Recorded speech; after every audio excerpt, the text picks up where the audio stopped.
मैं ज़मीं, तू जहां मैं वहीं, जब उड़े पहुंचो। मुझे लेके क्यों शाबाश। जरा मम्मी के सी पहुंचो। सांवरी है वो, जरा सी बावरी है वो सुरमे की तरह मेरी आंखों में ही रहती है, सुबह के ख्वाब से उड़ाई है। और आज ना मौसम थोड़ा सा बादलों से घिरा हुआ है। धूप आ रही है, धूप जा रही है, पर मेरे हिसाब से थोड़ी देर में बादल हट जाएंगे और धूप फिर से दर्शन दे देंगे। वेरी गुड मॉर्निंग आप सभी को। आई होप कि सब लोग बढ़िया होंगे। हम लोग भी एकदम मस्त है। एकांश सारे भांडे उठा के बाहर ले जा रहे हैं। और गांव में यार ठंडा हो गया कल से। कल ना बहुत जोर जोर से ना हवा चल रही थी। मतलब कल जो है मौसम पूरा बदल गया। कल शाम से इतनी हवा चल रही है और आज भी ना धूप बहुत हल्की लगी हुई है। मैं पिटाई करूंगी उस पर पैर रखोगे तो। नहीं, इसमें पैर मत नहीं रखो। पैर नहीं, नीचे। खाने की चीजों में पैर रखते हो आजकल तुम। पिटाई लगाओगे बहुत, शैतानी करोगे तो। मना किया ना।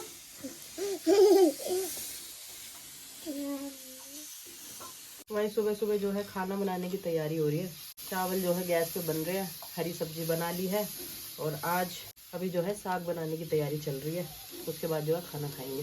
जागे नज़ारे, जागे हवाएं, जब प्यार जागा। तो जैसे कि आप लोगों को पता ही है कि मेरा बेटा एकांश जो है 1.5 साल का है और बेबी डिलीवरी के बाद लड़कियों को काफ़ी सारी प्रॉब्लम्स जो है वो फेस करनी पड़ती हैं। जैसे कि वो स्किन रिलेटेड हो या हेयर रिलेटेड हो। तो इसी तरीके से मुझे भी स्किन रिलेटेड काफ़ी प्रॉब्लम्स जो है वो फेस हो रही थी। और मार्केट में काफ़ी सारे प्रोडक्ट वैसे तो अवेलेबल होते हैं, बट उन पे विश्वास कर पाना थोड़ा मुश्किल होता है। तो रिसेंटली मुझे अपने एक फ्रेंड के थ्रू क्योर स्किन के बारे में पता चला। क्योर स्किन एक डर्मेटोलॉजिस्ट बेस्ड ऐप है जो कि प्ले स्टोर पे या फिर ऐप स्टोर पे आपको मिल जाएगा। जब आप उस ऐप को इंस्टॉल करते हो तो वो लोग आपसे काफ़ी सारे क्वेश्चंस पूछेंगे आपकी स्किन के बारे में। आप कोई मेडिसिन यूज़ कर रहे हो या नहीं। वो लोग प्रॉपर स्कैनिंग करते हैं साइड से, फ्रंट से, और जितने भी माइनर डिटेल्स आपके फेस में होती हैं, छोटी से छोटी प्रॉब्लम होगी, एक्ने होंगे, डार्क स्पॉट्स होंगे या फिर जो हमारे पोर्स होते हैं, जिस भी तरीके के होते हैं, उसके बाद जो है वो आपको प्रोडक्ट जो है सजेस्ट करते हैं। जब मैंने भी क्योर स्किन पे कंसल्ट किया तो मुझे जो है अपनी पर्सनलाइज किट मिली है क्योर स्किन से, और ये जो है 2 से 3 महीने ईजिली चल जाएगी और इसके कोई डिलीवरी चार्जेस भी नहीं थे। ये कस्टमाइज की है मेरी स्किन प्रॉब्लम्स के अकॉर्डिंग। तो मुझे अपनी किट में जो है वो 4 प्रोडक्ट मिले हैं। ये सनस्क्रीन है, ये फेस वॉश है, और ये मॉइस्चराइज़र है, और ये क्रीम है। तो ये आपको आपकी स्किन से रिलेटेड जो इश्यूज होंगे उसके अकॉर्डिंग आपको कस्टमाइज की जाएगी। इसके साथ साथ आपको फ्री मंथली डॉक्टर फॉलोअप भी मिलता है और आपको पर्सनल आपका डाइट प्लान भी मिलता है। कौन सा प्रोडक्ट आपको कितनी क्वांटिटी में यूज़ करना है ये लोग आपको वो भी अच्छे से एक्सप्लेन करते हैं। और ये सब कुछ जो है उसकी कॉस्ट आपको 1500 रुपीज़ पड़ती है, जो कि टोटली वर्थ है। आप लोगों को भी अगर स्किन रिलेटेड या हेल्थ रिलेटेड कोई भी इश्यूज लगते हैं तो आप लोग बिंदास क्योर स्किन ऐप पे कंसल्ट कर सकते हो, और इसका लिंक जो है हमने डिस्क्रिप्शन बॉक्स में दे दिया है। और अगर आप लोग मेरा कूपन कोड एकता 100 यूज़ करते हो तो आप लोगों को मिलेगा 100 रुपीज़ का डिस्काउंट। तो जाइए और अपनी प्रॉब्लम्स को रिजॉल्व कीजिए। तो जैसे कि आप लोगों ने थंबनेल में और टाइटल में देख ही लिया है कि ये व्लॉग जो है Q&A व्लॉग होने वाला है, और आप लोग कमेंट्स में काफ़ी सारे क्वेश्चंस जो है पूछते रहते हो, और कुछ क्वेश्चंस के हम नेक्स्ट वीडियोस में या उससे नेक्स्ट वीडियोस में आंसर करते रहते हैं। बट काफ़ी सारे क्वेश्चंस फिर भी रह जाते हैं, बहुत सारे आते रहते हैं, हर एक का जवाब देना पॉसिबल नहीं हो पाता। और कमेंट के रिप्लाई में हम आंसर देना ठीक नहीं समझते। हमें ऐसे लगता है कि एक्सप्लेन करके देंगे तो ज़्यादा अच्छा रहेगा। तो हम लोग काफ़ी दिन से सोच ही रहे थे, जैसे कि मैंने पिछली वीडियोज़ में भी बताया कि हम लोग सोच रहे हैं कि हम एक Q&A व्लॉग कर लेते हैं। तो फाइनली आज जो है हम एक Q&A व्लॉग करने जा रहे हैं। अगर हमसे गलती से कोई क्वेश्चन छूट जाता है तो प्लीज़ आप कमेंट में ज़रूर बताइएगा, उसका नेक्स्ट टाइम हम उसका आंसर करने की ज़रूर कोशिश करेंगे। तो फर्स्ट क्वेश्चन है कि आपका गांव और गांव की पट्टी कौन सी है। तो हमारा गांव जो है वो उत्तराखंड पौड़ी गढ़वाल डिस्ट्रिक्ट में पड़ता है। तो हमारा गांव जो है वो उत्तराखंड पौड़ी गढ़वाल डिस्ट्रिक्ट में पड़ता है। हमारा ब्लॉक है खिरसू ब्लॉक, और हमारे गाँव का नाम है कठुली, जो कि कठुलसियों पट्टी में आता है। और हमारा गांव जो है कठुली वो काफ़ी बड़ा गांव है और उसमें 3 ग्राम सभाएं हैं। तो पहली है सिंगोरी, दूसरी है धरी गांव और तीसरी है मिलन गांव। तो हमारा जो खोला है वो है सिंगोरी खोला सेमधार। तो नेक्स्ट क्वेश्चन है कि एकांश के पापा का नाम क्या है। किसी ने पूछा, ज़्यादातर आज तक किसी ने नहीं पूछा कि एकांश के पापा का नाम क्या है, बट एक कमेंट आया था कि एकांश के पापा का नाम क्या है, जो कि अभी तक हमने बताया भी नहीं शायद। तो एकांश के पापा का नाम है शैलेज रावत और निक नेम है उनका शैलू। तो घर में शैलू बोलते हैं और वैसे उनका पूरा नाम है शैलेज रावत। नेक्स्ट क्वेश्चन है कि आपने आपने इतनी अच्छी गढ़वाली कहाँ से सीखी? तो ये जो है रैंडम बहुत आता रहता है ये वाला क्वेश्चन तो, और इसका कोई मतलब ये मैं बताती भी रहती हूँ वीडियोस में, तो इसका कोई खास मेन आंसर है नहीं। तो इसका आंसर यही है कि आप जिस एनवायरनमेंट में रहते हो, आप चाहो ना चाहो उसका असर आप पे पड़ता ही है, और मैं फिर भी जो है अडेप्ट करने की कोशिश करती हूँ। मुझे जो है सारे कल्चर्स जो है बहुत अच्छे लगते हैं। ऐसा नहीं है कि मैं गढ़वाली ही बोलना सीख गई हूँ, मुझे और भी 2-3 लैंग्वेजेस हैं जो मैं बोल लेती हूँ ठीक ठाक और समझ भी लेती हूँ। पंजाबी हो गई, थोड़ी बंगाली हो गई, तो मेरे को मतलब है थोड़ा सा लैंग्वेजेस का, तो इसलिए ज़्यादा डिफ़िकल्टी भी नहीं हुई है। बाकी घर में जो चची हाँ, तो हमारे घर में जो है मम्मी पापा, एकांश के पापा, एकांश के चाचा, ये लोग जो है हिंदी नहीं बोलते हैं, ये लोग अपनी ही लैंग्वेज बोलते हैं, सिर्फ गढ़वाली लैंग्वेज ही बोली जाती है। तो जब आप 4 लोगों के बीच में रहते हो और आप अकेले हो जो एक सिंपल लैंग्वेज बोलते हो, तो आपको धीरे धीरे जो है असर आता ही है। पहले 1-2 साल में मुझे बिल्कुल बोलनी नहीं आती थी, बट अब जो है 4 साल हो गए हमारी शादी को, तो अब जो है थोड़ा थोड़ा मैं बोलने लगी हूँ। आई होप कि मैं आगे जो है और थोड़ा फ्लुएंट हो जाऊँ और अच्छे से बोलने लगूँ। अच्छा लगता है मुझे दूसरी लैंग्वेजेस सीखना। तो नेक्स्ट क्वेश्चन है कि आप वीडियो कब डालते हो, आपकी वीडियो की टाइमिंग क्या है? तो वीडियो की टाइमिंग जो है वो मेनली 10 बजे सुबह है, सुबह 10 बजे हम वीडियो डालते हैं। बट आजकल जब से हम गांव में आए हैं तो वीडियो अपलोड करने में काफ़ी टाइम लगता है, तो इस बार थोड़ा सा वीडियो अपलोडिंग में जो है वो काफ़ी टाइम लग रहा है।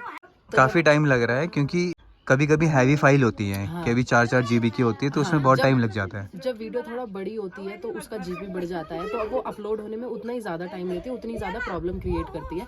तो काफ़ी बार क्या हो रहा है आजकल जब से हम गांव में आए हैं कि वीडियो पूरा अपलोड कर देते हैं और ऑलमोस्ट डन होने वाली होती है और उसके बाद वो फेल हो जाती है, तो मतलब थोड़ा इशू आ रहा है। तो जब तक हम गाँव में हैं तब तक हो सकता है वीडियो थोड़ा लेट आए, 11 बज जाए, 12 बज जाए, हो सकता है 1 भी बज जाए, तो आप लोग थोड़ा मैनेज कर लेना उसके अकॉर्डिंग। और जब हम दिल्ली में होते हैं, जब हम गाजियाबाद में होते हैं, तब तो हमारा टाइम फिक्स है कि हम सुबह 10 बजे ही वीडियो डालते हैं। नेक्स्ट क्वेश्चन है कि आप वीडियो में जो सॉन्ग्स डालते हो वो सॉन्ग्स कहाँ से लेते हो? तो इसका आंसर जो है एकांश के पापा देंगे, क्योंकि ये सब ड्यूटी जो है वो एकांश के नहीं पापा नहीं की नहीं, तुम ही बताओ भाई, तुम सही क्यों? बोल रहे हो। यार एकांश के पापा ना सामने ही नहीं आना चाहते ऐसी बातों में ना, नहीं। उनको ऐसे लगता है मैं आंसर नहीं कर पाऊंगा ठीक से। तुम सही और बता कैमरा पकड़ पाओगे, के तुम बोलो, तुम क्लैरिफाई अच्छे से कर पाओगे, इसलिए मैंने ये जिम्मा तुम्हें ही दे दिया ऐसा है। नहीं है, चलो ऐसा चलो कुछ नहीं। बोलो बोलो। तो सॉन्ग्स मेनली हम लेते हैं इंस्टाग्राम से। तो इंस्टाग्राम में आपने काफ़ी रील्स में देखा होगा कि कुछ लोग जो है वो अपने तरीके से सॉन्ग्स को गाते हैं।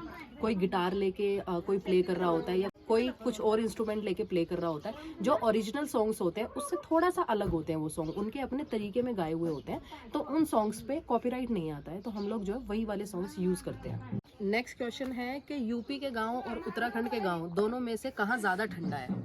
तो इसका आंसर है कि जब हम अभी यहाँ पे आए हैं, कठुली उत्तराखंड आए हैं, तो उत्तराखंड में क्या है कि धूप, जैसे कि आप देख रहे हो मेरे फेस पे धूप लग रही है, तो दिन में बहुत तेज़ धूप होती है, उसकी वजह से दिन में बिल्कुल ठंडा महसूस नहीं हो रहा। राय ना मार दे मुझे तो उसकी वजह से बिल्कुल ठंडा महसूस नहीं हो रहा। शाम को और सुबह थोड़ी ठंड है, कल से थोड़ा मुझे ठंड महसूस हुई है। अदरवाइज तो जब मैं अपने घर गई थी, यूपी वाले गांव गई थी, तब मुझे ज़्यादा ठंडा फील हो रहा था। एकांश को भी मैंने पूरा जैकेट वगैरह सब पहना के रखी थी, क्योंकि वहाँ पे ना धूप नहीं आती है, वहाँ पे धूप बहुत हल्की आती है दिन में भी, और पहाड़ में क्या है कि धूप बहुत तेज़ लगती है, तो उसकी वजह से ठंड इतनी महसूस नहीं होती। तो कंपैरेटिवली जिस हिसाब से हम पहाड़ में हैं, तो उसके हिसाब से तो मुझे यूपी में ज़्यादा ठंडा लगा। बट यहाँ पे जो मुझे कल से थोड़ा सा हल्का ठंड महसूस हो रहा है, जब धूप नहीं होती है, मतलब तभी लगता बट है। वहाँ से तो कम ही है। वहाँ से कम है, एकांश के पापा को भी कम लग रहा है ना? हाँ, तुम भी क्योंकि रहते यहाँ हो 2-3 दिन। डायरेक्ट सन है ना, डायरेक्ट धूप पड़ती है। एकांश के खुला पापा खुला भी है। बोल रहे थे कि जब हम तुम्हारे गांव गए थे तब तो जनवरी भी नहीं आई थी, तब ज़्यादा ठंड लग रही थी मुझे भी वहाँ पे, और एकांश को भी एकांश को भी बड़ी ठंड लग रही थी वहाँ पे, उसको मैंने पूरा जैकेट वगैरह सब पहना के रखी थी। यहाँ पे कंपैरेटिवली थोड़ा कम लग रहा है मुझे। नेक्स्ट क्वेश्चन है कि आप दोनों की क्वालिफिकेशन क्या है? तो क्वालिफिकेशन पहले एकांश के पापा बताएंगे अपनी। मैंने तो MBA कर रखा है। हाँ, और मैंने भी जो है वो MBA ही किया हुआ है, बट हम दोनों ने अलग अलग सब्जेक्ट से जो है MBA किया हुआ है। मेरा HR और मार्केटिंग से है, और मेरा CRM, कस्टमर रिलेशनशिप मैनेजमेंट। तो हम दोनों ने ही MBA किया हुआ है। पढ़ाई जो है हम दोनों की ही दिल्ली यूनिवर्सिटी से है, हम लोगों की सब क्वालिफिकेशन स्कूल की, कॉलेज की सब दिल्ली से ही है, मेरी भी और एकांश के पापा की भी। पर मैं 6th तक गांव में पढ़ा था, उसके बाद हम उधर चले गए थे। मैं भी 5th तक अपने गांव में ही पढ़ी थी, मतलब नर्सरी से लेके और 5th क्लास तक मैंने अपने गांव में पढ़ाई करी है और एकांश के पापा ने अपने गांव में पढ़ाई करी है। 6 के बाद ये दिल्ली चले गए थे और 5th के बाद मैं दिल्ली चली गई थी अपने पापा के साथ।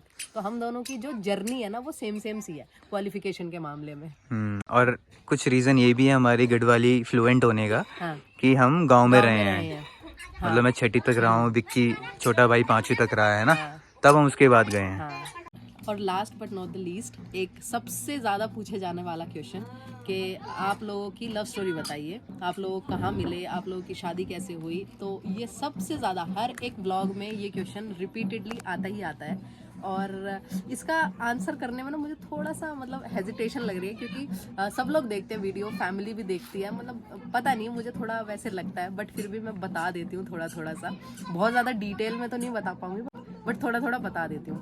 तो इसका आंसर है कि हम लोग सेम कंपनी में जॉब करते थे। मैंने वो कंपनी 2017 में ज्वाइन की थी और एकांश के पापा ने 2018 में ज्वाइन की थी। इनकी ज्वाइनिंग मेरे बाद में थी। तो हमारे कुछ फ्रेंड्स जो थे वो कॉमन फ्रेंड्स थे। तो उसके बाद हम लोग भी थोड़ा फ्रेंड्स बन गए थे। तो हमारा एक ग्रुप सर्कल था पूरा। तो जब आप ग्रुप में रहते हो तो आप डिफरेंट लोगों से मिलते हो। तो मुझे एकांश के पापा का नेचर बहुत अच्छा लगता था, क्योंकि मेरा और एकांश के पापा का नेचर ना बिल्कुल अपोजिट है, मतलब बिल्कुल पोल्स अपार्ट, बिल्कुल अपोजिट है। तो एक होता है ना जो अपोजिट नेचर होता है वो आपको ज़्यादा अट्रैक्ट करता है। तो एकांश के पापा का नेचर बहुत डिसेंट सा, बहुत लेस टॉकेटिव। तो जो अपोजिट नेचर होता है ना वो आपको ज़्यादा अट्रैक्ट करता है। तो एकांश के पापा का नेचर ना बहुत ही डिसेंट सा नेचर है उनका, बहुत कम बात करते हैं। जैसे मैं बहुत ज़्यादा बात करती हूँ, बहुत ज़्यादा बोलती हूँ और बहुत मतलब मेरा नेचर थोड़ा चुलबुला टाइप का है, बहुत टॉकेटिव है। इनका जो है बहुत डिसेंट है, ये हर एक सिचुएशन में बहुत काम रहते हैं। तो ये ना हम दोनों में बहुत अपोजिट चीज़ें थी। तो ये मतलब मुझे बहुत अच्छी लगती थी। तो धीरे धीरे ऐसा लव स्टोरी जैसा कुछ नहीं है, हम लोग बहुत टाइम तक बहुत सिंपल फ्रेंड्स ही थे, जैसे नॉर्मल फ्रेंड्स होते हैं।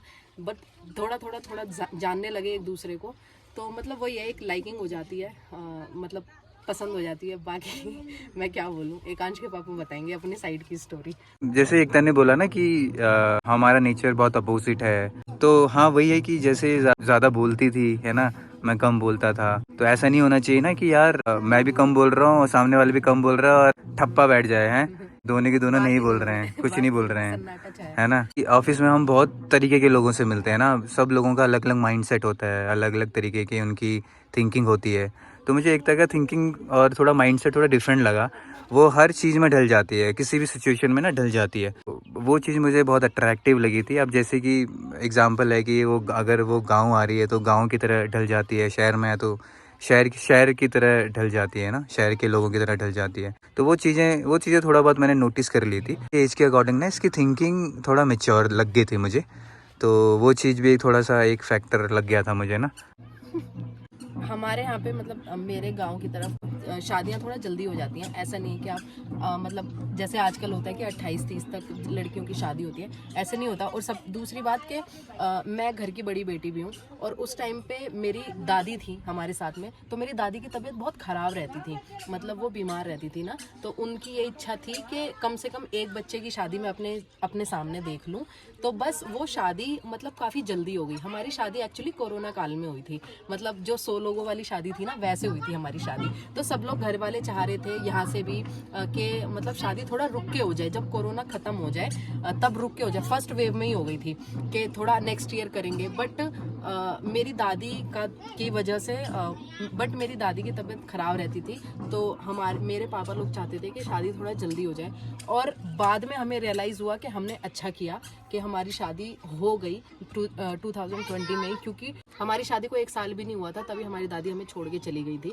तो तब हमें ऐसा लगा, तब मम्मी पापा को भी लगा कि हाँ अच्छा किया कि हमने बड़े बुजुर्ग की जो है इच्छा को पूरा किया। हम लेट करते तो उसके बाद सेकंड वेव भी आ गई थी, है ना। और सेकंड वेव तो और ज़्यादा खतरनाक थी, सेकंड वेव में तो और ज़्यादा मुश्किल से हो रही थी शादियाँ। तो तब फिर बाद में ऐसा लगा ना कि जो हुआ वो ठीक हो गया, मतलब अच्छे से हो गया। तो यही था कि शादी भी जो है मतलब बहुत धूम धड़ाके वाली नहीं हुई थी, बहुत सिंपल सी शादी हुई थी 100 लोगों वाली, क्योंकि यहाँ पे तो एनसीआर में तो अलाउड ही नहीं था 100 लोगों से ऊपर ना, पुलिस आ जाती थी। तो बड़ा शांतिपूर्वक जो है हमारी शादी हुई थी, बट अच्छा रहा सब कुछ।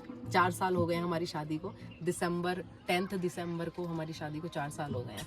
तो ये थे मेनली सारे क्वेश्चंस। आई होप कि हमने जो है आपके सभी क्वेश्चंस का आंसर कर दिया होगा, और अगर कुछ रह गए हों जो हम नहीं ले पाए हों क्वेश्चंस, वो आप प्लीज़ कमेंट बॉक्स में ज़रूर बताना। नेक्स्ट टाइम उसका आंसर करने की डेफिनेटली कोशिश करेंगे। आई होप कि आपको हमारा Q&A व्लॉग अच्छा लगा होगा, और आपको अगर अच्छा लगा है तो वीडियो को लाइक, शेयर और कॉमेंट ज़रूर करें। चैनल को सब्सक्राइब ज़रूर करें अगर अभी तक आपने नहीं किया है तो, और मिलेंगे आपको ऐसे ही नेक्स्ट वीडियो में। तब तक के लिए बाय बाय। तब तक के लिए